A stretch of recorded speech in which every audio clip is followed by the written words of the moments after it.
Hey guys, welcome back to Tech is Easy. Today, I'm going to show you how to change the font style and the font size in PyCharm. In the previous video, I had shown you how to change the theme of PyCharm to dark mode. So if you haven't seen that video, I've put the link in the description. So let's get started.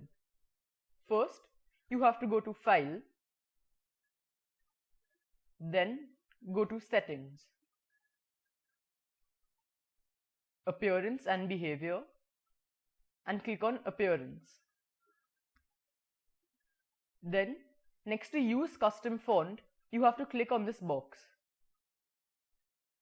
And you can change the font by clicking on this arrow.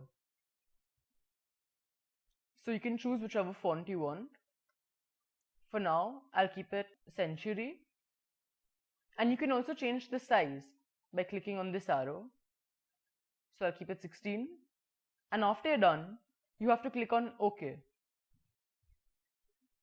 So now as you can see, the font of PyCharm has changed. It's very simple and it takes less than a minute. Hope you enjoyed this video.